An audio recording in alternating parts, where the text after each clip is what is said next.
Hi, welcome to three roses kitchen. இன்றைக்கி நம்ம என்ன செய்ய போகிறோம்னு பார்த்தீங்கன்னா ரொம்ப ஒரு சூப்பரான ஸ்நாக்ஸ் ரெசிபி தாங்க செய்ய போகிறோம். எப்படி செய்கிறதுன்னு வாங்க வீடியோக்குள்ளே போய் பார்க்கலாம்.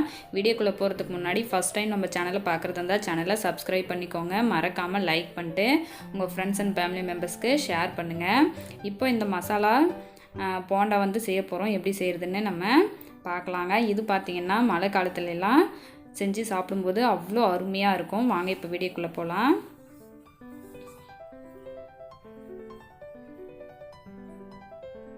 இப்போ அது செய்கிறதுக்கு நான் ஒரு பேன் எடுத்து வச்சுருக்கேங்க. பேன் சூடானதும் 2 டேபிள் ஸ்பூன் அளவுக்கு எண்ணெய் ஊற்றிக்கலாம். எண்ணெய் சூடானதும் கடுகு சேர்த்துக்கலாங்க. கடுகு பொரியும் போது 1/4 டேபிள் ஸ்பூன் அளவுக்கு சீரகம் வந்து சேர்த்துக்கலாம். சீரகம் பொரியும் போது நான் வந்து 3 மீடியம் சைஸ் வெங்காயம் வந்து கட் பண்ணி வச்சுருக்கேன். இப்போ அதை வந்து சேர்த்துக்கலாம். இந்த மாதிரி நல்லா பொடி பொடியாக கட் பண்ணிக்கோங்க. சேர்த்துட்டு 2 பச்சை மிளகாய் கட் பண்ணி வச்சுருக்கேன். இந்த மாதிரி சின்ன சின்னதாக அதுவும் சேர்த்துட்டு ஒரு கொத்து கருவேப்பிலை சின்ன சின்னதாக கட் பண்ணி வச்சுருக்கேன். அதுவும் சேர்த்துக்கலாம். இது கூட இஞ்சி வந்து கொஞ்சம் சேர்த்துக்கோங்க. நான் வந்து இஞ்சி பேஸ்ட் வந்து சேர்த்துருக்கேங்க. சேர்த்துட்டு இதெல்லாம் வதங்கும் போது இதுக்கு தேவையான அளவு உப்பு, மஞ்சத்தூள் 2ம் சேர்த்து வதக்கிக்கலாம்.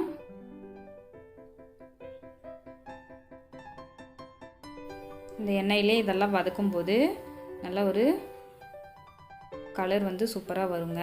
இப்போ பார்த்திங்கன்னா நான் வந்து 3 உருளைக்கிழங்கை வந்து வேக வச்சு மசிச்சு வச்சுருக்கேன். இப்போ அதை வந்து சேர்த்துக்கலாம். சேர்த்துட்டு நம்ம நல்லா மிக்ஸ் பண்ணி விட்டுக்கலாங்க.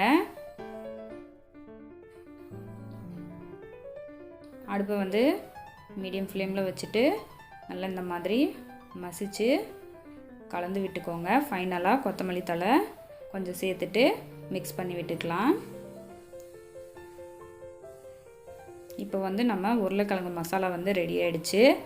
அடுத்து வந்து நம்ம மேலே மாவு வந்து ரெடி பண்ணலாங்க. அதுக்கு பார்த்திங்கன்னா 1.5 கப்பு கடலை மாவு வந்து சேர்த்துக்கலாம். சேர்த்துட்டு 1/4 கப்பு அளவுக்கு அரிசி மாவு சேர்த்துக்கிறேன். இதுக்கு தேவையான அளவு உப்பு சேர்த்துக்கோங்க. அப்புறம் மிளகாத்தூள் வந்து சேர்த்துக்கலாங்க. சேர்த்துட்டு இப்போது இதை மிக்ஸ் பண்ணிக்கலாம். நல்லா மிக்ஸ் பண்ணி விட்டுட்டு நம்ம வந்து தண்ணி ஊற்றி கட்டிகள் இல்லாமல் நல்லா மாவை வந்து கரைச்சிக்கலாங்க. அதுக்கு வந்து இந்த மாதிரி விக்ஸ் வச்சு கரைக்கும் போது கட்டிகள் இல்லாமல் மாவு வந்து நல்லா சூப்பராக கலந்து வரும். ரொம்ப தண்ணியாகவும் இல்லாமல் ரொம்ப கெட்டியாகவும் இல்லாமல் மீடியம் பதத்துக்கு வந்து இதை வந்து நம்ம மாவை வந்து கரைக்கணும். பாருங்கள், இந்த அளவுக்கு இருந்தால் போதும். இப்போது நம்ம உருளைக்கிழங்கு மசாலா வந்து நல்லா ஆறிடுச்சு. நமக்கு தேவையான அளவு நம்ம வந்து உருண்டை பிடிச்சி எடுத்துக்கலாம். நான் எல்லாத்தையும் உருண்டை பிடிச்சி வச்சுருக்கேன். இப்போ இதை வந்துட்டு நம்ம இந்த கடலை மாவில் வந்து சேர்த்துக்க போகிறோம். கடலை மாவில் சேர்த்துட்டு இந்த மாதிரி மாவு எடுத்து அது மேலே ஊற்றிக்கோங்க. ஊற்றிட்டு அப்படியே எடுத்து நல்ல சூடான எண்ணெயில் வந்து போட்டோம்னாக்கா நம்மளோட சூப்பரான உருளைக்கிழங்கு போண்டா வந்து ரெடி ஆகிடுங்க. இது பார்த்திங்கன்னா ஈவினிங்கில் டீ கூட சேர்த்து சாப்பிட்லாம்.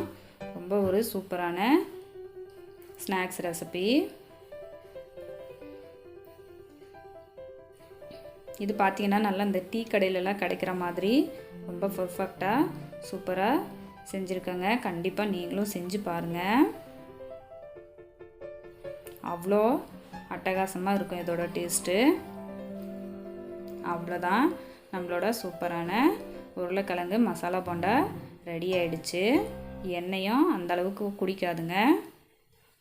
இதே மாதிரி மீதம் இருக்கிற போண்டாவும் நான் பொரித்து எடுத்திருக்கேன். நான் ஒன்று வந்து உள்ளே பிரித்து காட்டுறேன் பாருங்கள். நல்லா சூடாக சூப்பரான உருளைக்கிழங்கு மசாலா போண்டா ரெடி ஆகிடுச்சு. கண்டிப்பாக நீங்களும் ட்ரை பண்ணி பார்த்துட்டு உங்களோட கமெண்ட்டை சொல்லுங்கள். தேங்க்ஸ்.